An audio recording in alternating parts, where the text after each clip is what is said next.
la cruz nos reveló. Me rescató, me perdonó, la cruz, la tumba derrotó. En libertad puedo vivir, la muerte Él venció por mí. Aun siendo inocente, te entregaste mi lugar, enfrentaste a la muerte para darnos libertad. Me rescató, me perdonó, la cruz, la tumba derrotó. En libertad puedo vivir, la muerte Él venció por mí.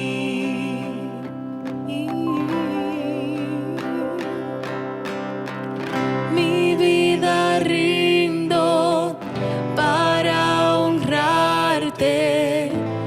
El Cordero de Dios ha vencido, el Rey que salva, te coronamos. El Cordero de Dios está vivo, mi vida rindo para honrarte. El Cordero de Dios ha vencido, el Rey que salva, te coronamos. El Cordero de Dios está vivo, me rescató, me perdonó, la cruz, la tumba derrotó.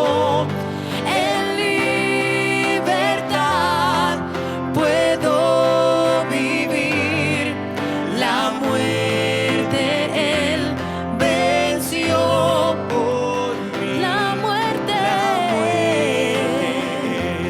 venció por mí.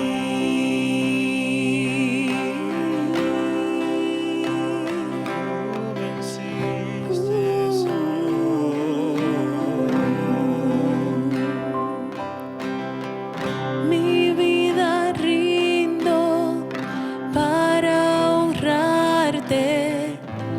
El Cordero de Dios, el Rey que salva, te coronamos.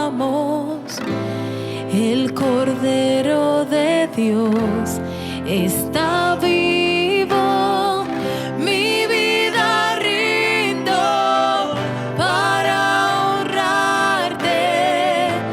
El Cordero de Dios está vivo, oh, el Rey que salva, te coronamos. El Cordero de Dios está vivo, me rescató, me perdonó, la cruz, la tumba derrotó. En libertad puedo vivir, la muerte Él venció por mí. La muerte Él venció por mí. Gracias, Señor.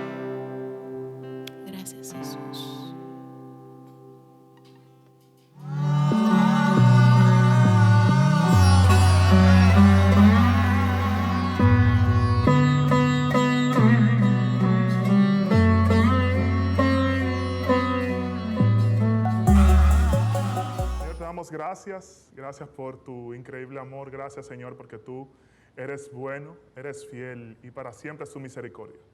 Señor, yo quiero darte gracias por tú permitirnos en esta mañana poder venir y cantar alabanzas a tu nombre. Alabanzas enfocadas directamente con tu obra, Señor, en la cruz del Calvario. Con aquella obra que tú, en tu gracia y en tu amor, decidiste, Señor, hacer por medio de Jesucristo, por medio de tu Hijo, poniendo a tu Hijo como propiciación por nuestros pecados, Señor. Nosotros queremos darte gracias por el privilegio que tenemos, Señor, de hoy poder decir que somos salvos, Señor, en ti. Queremos darte gracias, Señor, porque tú nos has dado la oportunidad de estar reunidos glorificando tu nombre. Y nos das el privilegio, Señor, de poder ser expuestos a tu palabra. Tú conoces nuestra naturaleza, Señor. Tú conoces que somos rebeldes, que somos jactanciosos, que ponemos, Señor, lo que nosotros creemos, lo que pensamos por encima de la verdad, de tu verdad. Y que procuramos, Señor, ir detrás de lo que no conviene, detrás de nuestro deleite, detrás de nuestro placer. Pero tú, Señor, en tu gracia has movido nuestros corazones y nos das el privilegio, Señor, de tener tu palabra y de tener tu Espíritu Santo que nos permite, Señor, ver cuál es tu buena voluntad agradable y perfecta, que nos permite, Señor, ponernos de pie y decir no al pecado y seguirte a ti, Señor, porque por nuestra propia cuenta no podemos. Yo te pido, Señor, en esta hora, que hables a nuestras vidas, que abras nuestros corazones y nuestros ojos para nosotros ver con claridad tu palabra, el mensaje de la cruz. Que tú nos permitas, Señor, con claridad, dejar de ver el mundo terrenal en el que estamos, que no nos deja ver lo trascendente, no nos deja ver lo que tú tienes para nosotros, lo preparado, Señor, en el siglo venidero. No nos deja ver a Cristo. Y es lo que queremos pedirte, que nos permitas ver a Cristo. No tomes en cuenta, Señor, mis debilidades, mis limitaciones. Sabemos, Señor, que no hay ninguna persona que sea suficiente para expresar tu verdad, tal y como tú la has plasmado. Que no hay una persona que sea suficiente para poder hacer tu obra. Y en tu gracia te ha placido que sea así, para que la gloria no sea de ningún hombre, sino que sea tuya, Señor. Y por eso, porque tú has mostrado tu poder, tú has mostrado tu respaldo en tu palabra. Tengo fe en que esta mañana, Señor, tú harás lo mismo en medio de nosotros. Revelarás tu santa palabra, tu santa voluntad a nosotros. Usarás tu Espíritu Santo, Señor, y abrirás los ojos de los ciegos. Te damos gracias y pedimos todas estas cosas, Señor, en el nombre de Jesús. Amén y amén. Señores, ustedes saben que yo me acomodo mucho. Y yo tengo que serles sincero desde ya. Me han amarrado a este cuadrito aquí y yo que salgo corriendo siempre para los lados, voy a tener que agarrarme de aquí y cada vez que tengo, ahí está David por ahí, para hacerme señas cada vez que ustedes vean. Yo espero ser el mismo sin moverme, pero sí. Realmente yo sé que es un sentir de todos los que hemos estado durante toda la serie de la redención, de lo edificante que fue, o que es este tema para cada uno de nosotros. De ver la real fotografía, la real imagen de la humanidad. De nosotros contemplar todo lo que pasó. De que el Señor hizo todas las cosas, hace al hombre diferente a toda la creación, porque Dios con el poder de su palabra dijo, sea y fue. Pero cuando fue a crear al hombre, lo hizo con sus manos y puso su imagen en nosotros. Y no obstante eso, sopló su aliento de vida en nosotros. Nos hizo diferentes a todos. Y no solo eso, nos entregó el poder. Puso las llaves de la ciudad en nuestras manos. Nos dijo, el mundo es de ustedes. Domínenlo, llénenlo. La corona de la creación, la humanidad.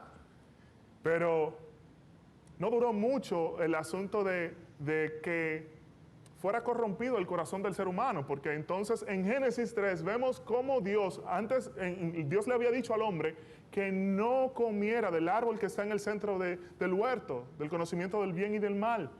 Y lo deja ahí y él le dice al hombre lo que es bueno y lo que es malo con esto.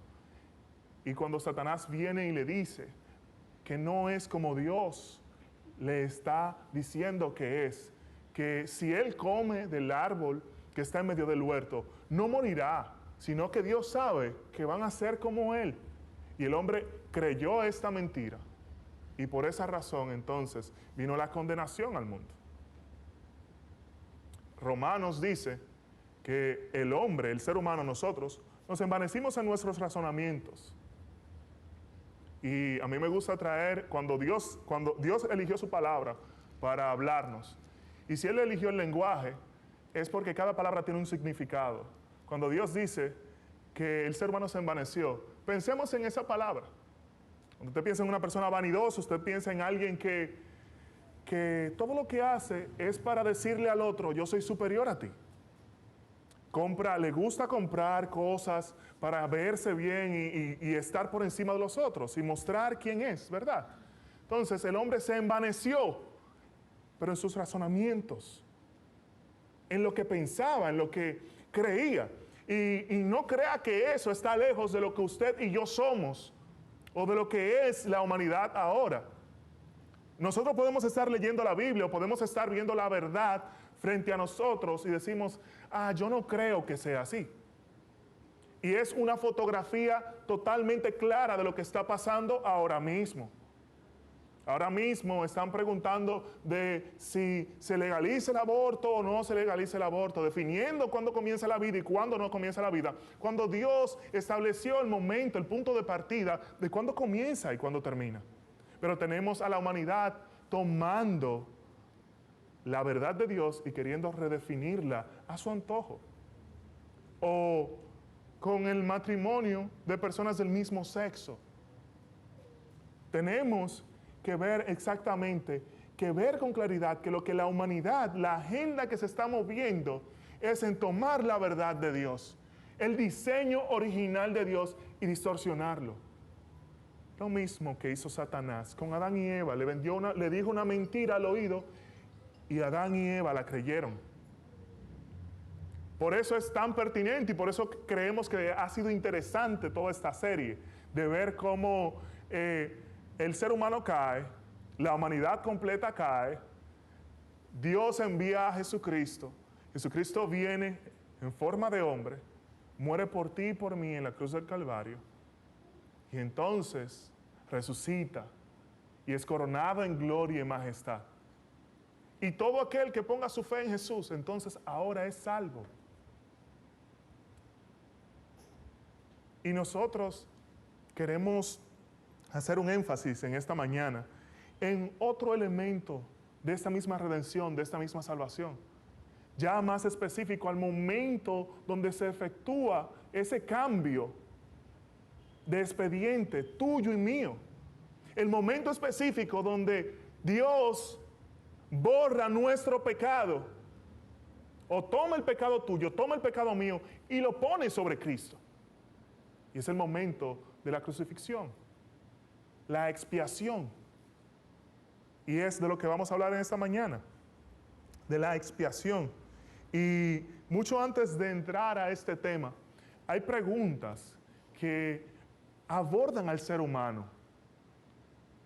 Primero, cuando usted va a donde un inconverso y le predica y le dice, Dios puede perdonarte de todos tus pecados. Yo no sé si a mí solo que me ha pasado, pero lo primero que te dicen, pero perdonarme de qué, yo tengo que arrepentirme de qué, tengo que arrepentirme. Pero yo no robo, yo no bebo, yo no fumo, yo no mato. Mira, yo no hago, mira fulano, y tomamos como balanza a las personas que están a nuestro alrededor y eso hacemos. Y siempre decimos, pero es necesario el asunto de la expiación. Y no, lo que pasa es que todos venimos con un pecado original. Ay, pero es injusto. ¿Cómo es injusto? ¿Qué injusto es? ¿Cómo es posible que por el pecado de Adán y Eva, ahora yo soy culpable? ¿Cómo es que porque Adán y Eva pecaron, a mí se me culpa de algo que yo no hice. Déjame decirte que el pecado de uno cayó sobre toda la humanidad, pero el pecado de toda la humanidad cayó sobre uno, Jesucristo. Y nosotros decimos que es injusto una cosa, pero la otra no. Y decimos que es injusto pensando con nosotros, o sea, con la cosmovisión mundana, impía. Pero cuando vamos a la Biblia vemos que tanto Adán y Eva como tú y yo hemos pecado y hemos transgredido aquella ley de Dios. Eso es lo que ha pasado. ¿Era necesaria esta expiación? Yo les voy a decir, sí y no. ¿Por qué no? Porque sí. Primero, en 1 de Pedro 2:4 nos dice que Dios no perdonó a los ángeles, sino lo que los encerró y los está reservando para el juicio final. Si Dios decidía hacer lo mismo con la humanidad, Dios iba a seguir siendo Dios y no le quitaba nada. Si Dios no hubiese hecho la creación, no hubiese creado todo lo que lo que nosotros vemos, seguiría siendo Dios de igual manera. En Hechos 17, 24 y 25 nos dice que el Dios creador de los cielos y la tierra, que no habita en templos hechos de manos de hombre, ni es servido por manos humanas como si necesitase de algo. Dios no nos necesita, pero Él quiso hacernos. Y al hacernos, en el momento en que el hombre cayó, Él quiso salvarnos. Y como Él quiso salvarnos, la única forma, la única manera, el único medio para nosotros poder ser salvos era un sacrificio sustitutivo. La única manera era que alguien viniera y pagara por ti y por mí, porque tú y yo no podíamos hacerlo. Y eso es lo que la Biblia enseña. ¿Era necesario?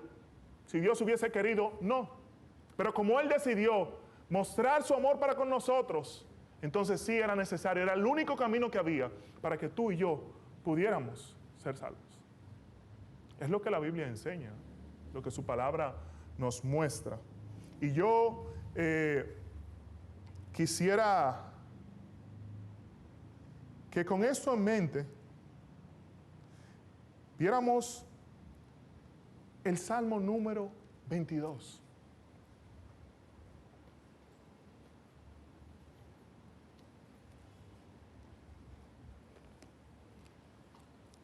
En el Salmo 22 se encuentra esa descripción bíblica de la crucifixión 1000 años antes de que Jesús muriera en la cruz del Calvario. David narra este hecho como que si hubiese sido un testigo ocular del hecho.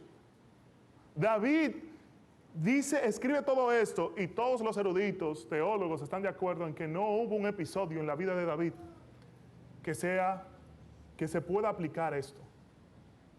Que pudiéramos decir, sí, es aplicable porque David pasó por esto o por aquello.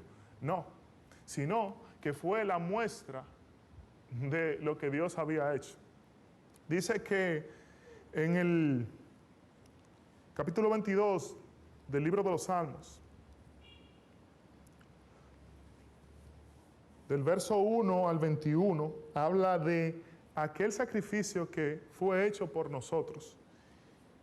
Y entonces del verso 22 en adelante es un cántico de alabanza, donde cada porción es usada en maneras diferentes en la Biblia, para mostrar primero el sacrificio de Jesús y el otro para mostrar la satisfacción de la ira de Dios y la celebración de la iglesia ante aquella obra que fue hecha a nuestro favor. Y leo, dice así: Dios mío, ¿por qué me has abandonado? ¿Por qué estás tan lejos de mi salvación y de las palabras de mi clamor? Dios mío, de día clamo y no respondes, y de noche, pero no hay un reposo. Sin embargo, tú eres santo, que habitas entre la alabanza de Israel. En ti confiaron nuestros padres, confiaron y tú los libraste. A ti clamaron y fueron librados. En ti confiaron y no fueron decepcionados.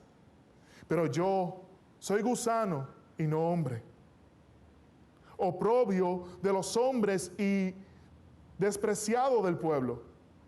Todos los que me ven de mí se burlan, hacen muecas con sus labios, mueven la cabeza diciendo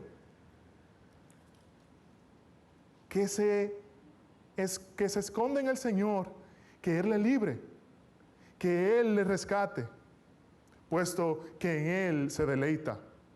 Porque tú me sacaste del seno de mi madre, del seno materno, me hiciste confiar desde los pechos de mi madre. A ti fui entregado desde mi nacimiento, desde el vientre de mi madre. Tú eres mi Dios. No estés lejos de mí, porque la angustia está cerca, pues no hay quien me ayude. Muchos toros me han rodeado, toros fuertes de Basán me han cercado. Habidos abren la boca, habidos abren la boca contra mí, contra el león, como leones rapaces y rugientes. Soy derrotado como agua y todos mis huesos están descoyuntados. Mi corazón es como cera, se derrite en medio de mis entrañas. Como un tiesto se ha secado mi vigor y mi lengua se ha pegado a mi paladar.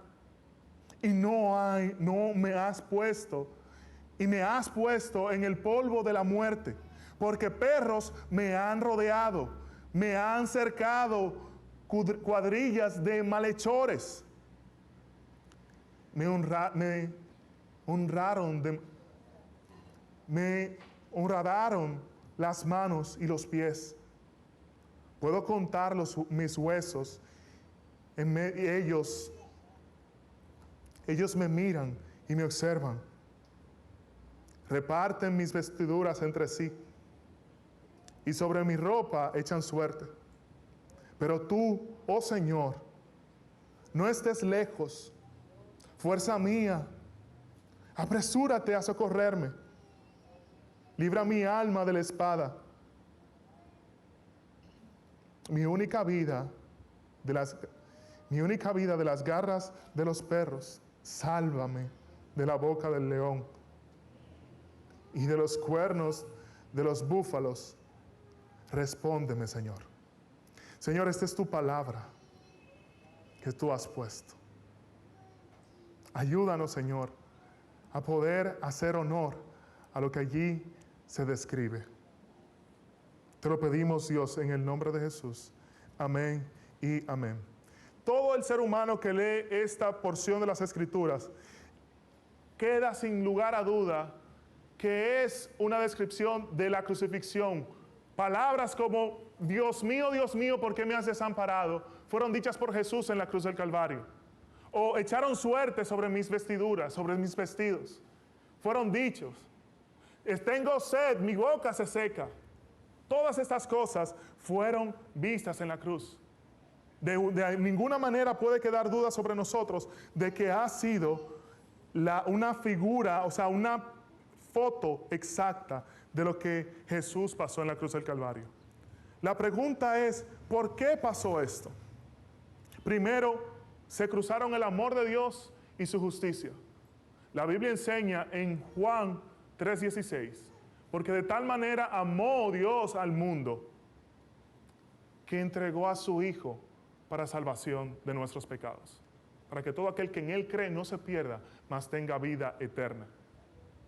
Era necesario que haya un sacrificio sustitutivo, porque Dios es justo, y si tú y yo pecamos, hay que pagar esa deuda. Si tenemos una deuda con Dios, alguien tenía que pagarla, y ese que tenía que pagarla era Jesús. Entonces, aquí es donde vemos la explicación de cómo Dios, siendo totalmente amoroso, pero totalmente justo, entonces vienen y hace esta obra para probar estos dos atributos. Primero decide salvarnos y luego toma a su Hijo y lo pone por nosotros en la cruz del Calvario. Cuando Dios nos presenta estos versículos, Dios mío, ¿por qué me has abandonado? ¿Por qué están tan lejos de ti mi salvación y de mi clamor tus oídos, Señor? Clamo de día y clamo de noche y no me respondes. Todos sabemos que en la cruz Jesucristo sufrió el abandono de Dios. En la cruz del Calvario vemos muchas cosas y una de ellas es que hay sufrimiento físico, pero también hay un sufrimiento emocional. Y siéndoles honesto a todos, cuando yo estaba estudiando el pasaje, yo me sentía abrumado para poder explicarlo. Primero porque no hay ser humano que sea suficiente para esto, esa es una.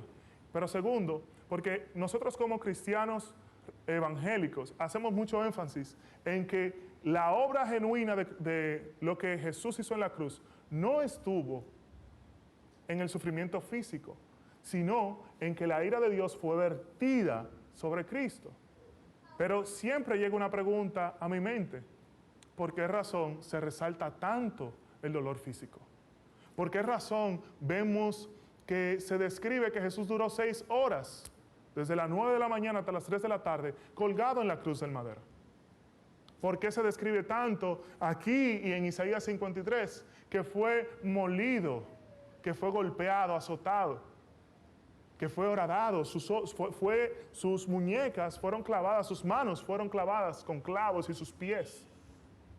Y estaba colgado en una cruz.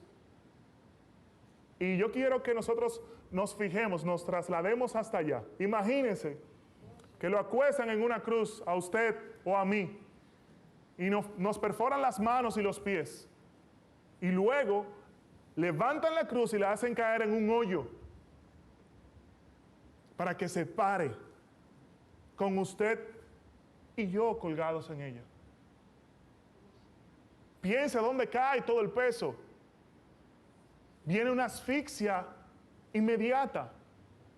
Y el ser humano en esa lucha de huesos descoyuntados por el peso, que está cargando su peso, y asfixiándose por falta de oxígeno, tiene entonces que recargarse sobre sus pies para poder levantarse un poco y respirar. Pero mientras te levantas y puedes respirar, tus pies están siendo atormentados del dolor. En una ocasión alguien me compartía cómo tuvieron que hacerle una cirugía en la boca sin anestesia porque su cuerpo no aceptó la anestesia. Y esa persona me describía que tuvieron que abrirlo porque él tenía una herida y se le entró comida dentro de la herida y tuvieron que abrirlo para sacarle todo eso y limpiarlo, y todo eso fue a sangre fría. Y él decía que ese dolor no lo aguantaba. Las personas después que le hacen una cirugía tienen que tomar pastillas porque sienten un dolor, porque hubo algo dentro. Jesús en ese momento tenía los clavos puestos. Su cuerpo reposaba sobre ellos, descansaba sobre ellos, sobre esos clavos. Y duró 6 horas. Sin mencionar que había sido totalmente azotado y herido, y cada vez que se recostaba lo que sentía era un madero detrás que le torturaba. Y hay mucha alusión al dolor físico, no porque haya sido lo que salvó al ser humano, porque muchas personas en la historia fueron felices y contentos a la cruz sonriendo. Cuando le decían que negara a Cristo o iban a perder sus vidas, y ellos elegían a Cristo y decidían ir a la cruz del Calvario y ser azotados y ser matados allí, pero con gozo de su Salvador. ¿Qué era lo que diferenciaba a Jesús de estos mártires? ¿Qué fue lo que hizo que Jesús llorara en el Getsemaní mientras oraba? Porque sabía lo que venía. ¿Qué era eso? No es casualidad que este pasaje comience con esa exclamación de angustia. Dios mío, ¿por qué me has abandonado? Esos mártires iban con esperanza porque su Señor estaba con ellos. Y aunque morían, iban a perder su vida, sabían que no estaban solos. Pero aquí Jesús fue abandonado por el Padre. Lo que nos deja una enseñanza a nosotros, cuando Dios no está en nuestras vidas, todo sufrimiento, todo dolor, toda depresión, toda angustia se multiplica. Una cosa así de pequeña se vuelve algo inmenso. Leí en las noticias en días pasados cómo una joven se quitó la vida en Santiago porque su novio fue infectado con el COVID y alguien le estaba diciendo que fue ella que por su culpa se había enfermado. Y eso había producido que la relación terminara. Y ella se quitó la vida. Y usted y yo lo vemos desde fuera y vemos muchos casos así y decimos, pero ¿cuál era la necesidad? Dios era su necesidad. Y por esa razón, por no tener a Dios en su vida, cualquier disparatico, cualquier cosa pequeña, se vuelve del tamaño del mundo. Y aquí tenemos a la deidad encarnada, a Jesucristo mismo, que habitó en la eternidad pasada con el Padre y el Espíritu, la Trinidad juntos, por primera vez separado de su Padre, abandonado por su Padre. La Biblia enseña que Cristo fue preparado desde antes de la fundación del mundo para morir por nuestros pecados. Y Él sabía que esto iba a pasar. Él sabía que esto venía. Y en este momento entonces está ejecutando el peor momento de toda su vida, de toda su existencia. El abandono de su Padre. Jesucristo no perdió la fe. Él seguía clamando a Él e incluso en este salmo nos revela el sentimiento que había de confianza de que Él le iba a socorrer. Pero Él se sentía de esta manera y había sido abandonado por Dios, porque la Biblia enseña que los ojos del Señor son tan puros que no pueden ver la iniquidad. Y en el momento en que Jesús estuvo en la cruz del Calvario, estaba cargando con tus pecados y con mis pecados. Y todos los pecados de la humanidad fueron sobre Él. Y cuando tú y yo pecamos, nos sentimos culpables y nos sentimos la basura más grande de todo el mundo. Cuando tú y yo cometemos algún pecado, viene ese sentido de culpa, de ¿por qué lo hice? Pasó de nuevo. Cristo no estaba cargando solamente con mi pecado. Y yo me siento así con mi pecado. Imagínate cómo Cristo se sentía con el pecado de la humanidad completa sobre Él. Lo que detona que todo este dolor físico sea tan significativo fue que Jesucristo pasó todo este dolor en la ausencia de su Padre. Toda esta profecía trae cumplimiento en Mateo 27, cuando se describe, y en los otros evangelios, cuando describen la crucifixión de Cristo. Vemos cómo Jesucristo iba caminando hacia la cruz, hacia la crucifixión, y entonces es burlado, tiran suerte sobre sus ropas, le burlan, le dicen, pero tú confiaste en el Señor, ¿no eras tú que decías que ibas a destruir todo el templo y en 3 días lo ibas a reedificar? Los ladrones que estaban al lado de él le decían, pero bájate, tú salvaste a muchas personas, tú puedes bajar. Cristo podía hacerlo, pero no lo hizo. No lo hizo. Y ahí está el asunto. Y cuando yo me acerco aquí, que voy al Nuevo Testamento, entonces encuentro en Romanos capítulo 3, verso 25 al 27, que nos dice lo siguiente.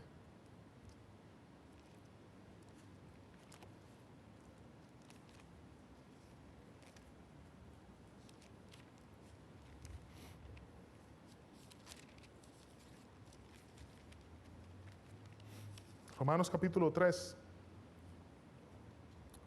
25 al 27 dice: a quien Dios exhibió públicamente como propiciación por su sangre a través de la fe, como demostración de su justicia, porque en su tolerancia Dios pasó por alto los pecados cometidos anteriormente, para demostrar en este tiempo su justicia, a fin de que Él sea el justo y el que justifica al que tiene fe en Jesús.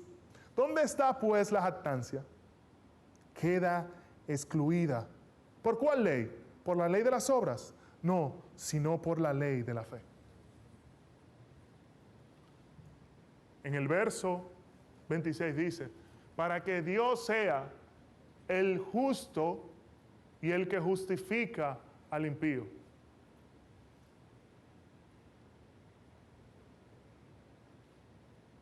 Por esto Dios exhibió a su Hijo. Por esa razón era necesaria la expiación y no había otra manera en la cual podíamos ser justificados.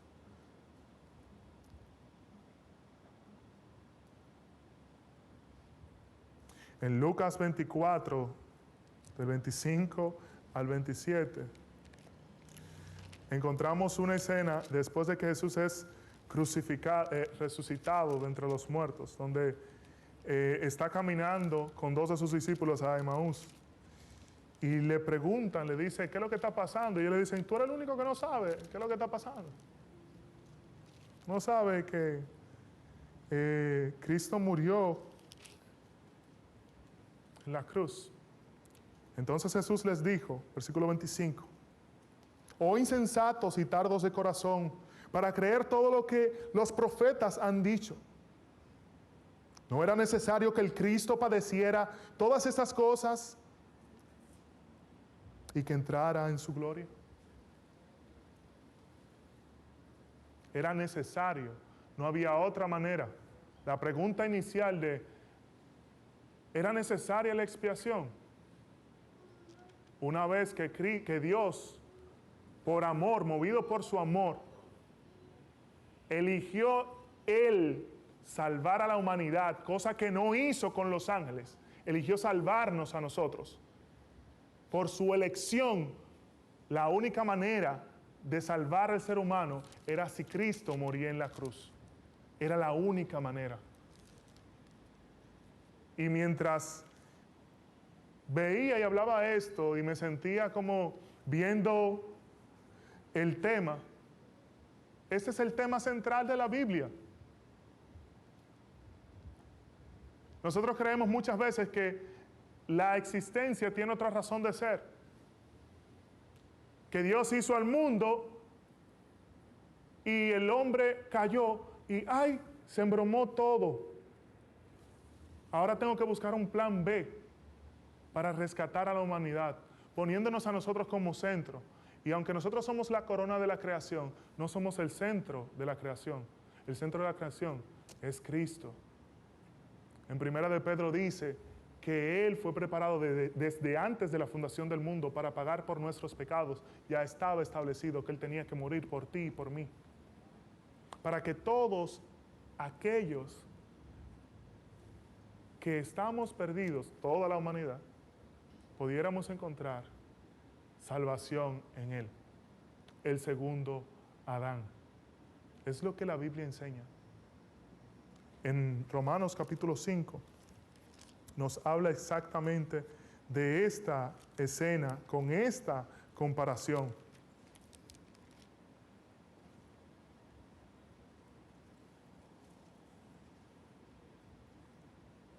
Verso 12. Por tanto, tal como el pecado entró al mundo por un hombre, y la muerte por el pecado, así también la muerte se extendió a todos los hombres, por cuanto todos pecaron. Pues antes de la ley había pecado en el mundo, pero el pecado no se imputa cuando no hay ley. Sin embargo, la muerte reinó desde Adán hasta Moisés, aún sobre los que no habían pecado, con una transgresión semejante a la de Adán, el cual es figura del que había de venir. Pero no sucedió con la dádiva como con la transgresión.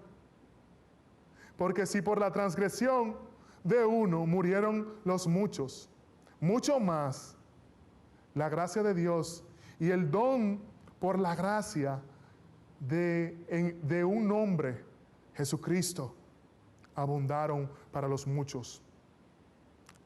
Tampoco sucede con el don como vino, tampoco sucede con el don como con lo que vino por medio de aquel que pecó. Porque ciertamente el juicio surgió a causa de una transgresión, resultó en condenación. Porque la dádiva surgió a causa de muchas transgresiones, resultando en justificación. Porque si por la transgresión de uno, por este reinó la muerte, mucho más reinará la vida por medio de uno, Jesucristo. Los que reciben la abundante gracia, el don de la justicia. Así pues, tal como por una transgresión resultó condenación a todos los hombres, así también por el acto de justicia resultó la justificación de vida a todos los hombres. Porque así como por la desobediencia de un hombre los muchos fueron constituidos pecadores, así también por la obediencia de uno los muchos serán justificados. Y la ley se introduce para que abunde la transgresión, pero donde el pecado abundó, sobreabundó la gracia, para que así como el pecado reinó y la muerte, así también la gracia reine por medio de la justicia para vida eterna, por medio de Cristo Jesús, nuestro Señor.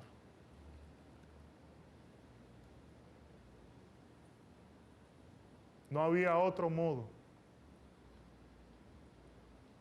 Dice, a mí me llama la atención que dice, el primer Adán, que era figura del que había de venir.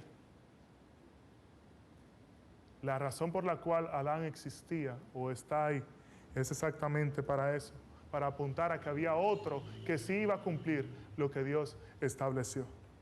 ¿Y cómo entonces esto aplica a nuestra vida? ¿Cómo es que ahora nosotros vamos a ver la expiación de nuestro pecado y aplicarlo a lo que tú y yo vivimos hoy en día? La primera razón es que si tú y yo estamos aquí en esta congregación, como decíamos ahorita, cantando alabanzas a nuestro Señor, es por una razón. Jesucristo pagó por tu pecado y por mi pecado en la cruz del Calvario. La única razón por la cual el pecador puede encontrar salvación y vida eterna es porque Jesucristo pagó en la cruz del Calvario por tu pecado y por mi pecado. Jesucristo vivió una vida justa y plena. Murió como el peor de los pecadores para que hasta el peor de los pecadores pueda encontrar salvación en Cristo Jesús. La realidad de nuestra humanidad es que vivimos lejos de Dios, esclavos del pecado. Cristo murió por nosotros para darnos salvación y vida eterna, para que podamos ser librados de la muerte. Y como muestra este pasaje de Romanos, uno pecó y la muerte se derramó en toda la humanidad. Fue un desastre cósmico porque hasta el universo está muriendo. Uno vino y obedeció para que todos los que están muertos puedan encontrar vida en Él. Yo la encontré. Amigo, hermano que estás aquí, que nos visitas, Cristo murió en la cruz del Calvario para terminar con la esclavitud. Cristo murió en la cruz para que tú y yo podamos ser librados de la ira venidera. Permítanme orar.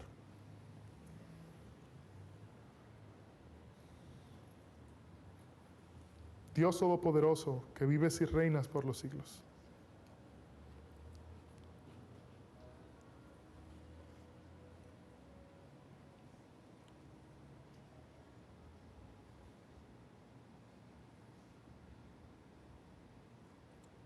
Lo que muestra tu palabra sobre nosotros es que éramos débiles.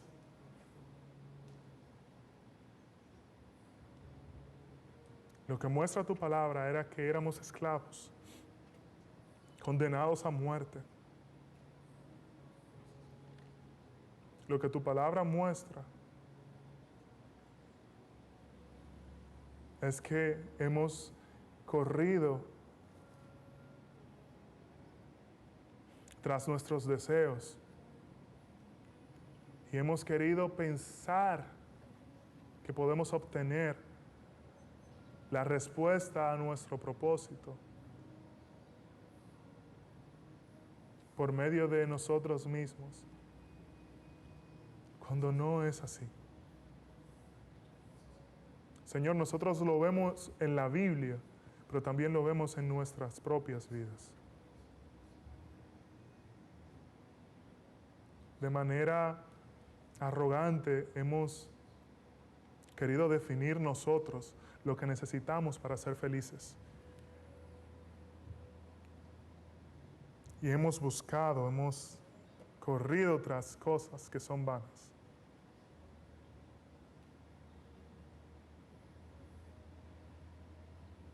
Y por esta razón, Señor,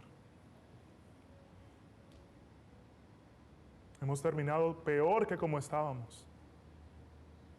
Porque el vacío que quedó en nosotros, Señor, por darte la espalda, Señor, a ti, solamente tú lo puedes llenar.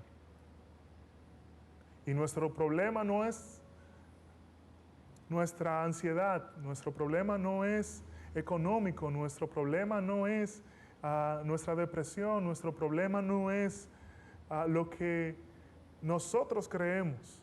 Nuestro problema es nuestro pecado, que hemos sido transgresores y a causa del pecado, como consecuencia del pecado, han venido todas esas cosas a nuestras vidas.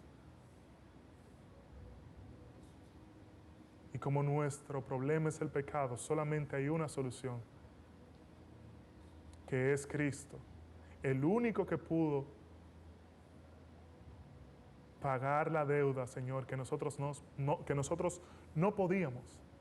El único que pudo, Señor, abrazar tu voluntad y ser obediente hasta el final. Abre nuestros ojos y nuestros corazones y permítenos, Señor, darnos cuenta de esto.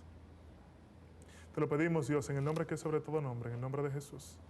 Amén y amén. Que el Señor les bendiga.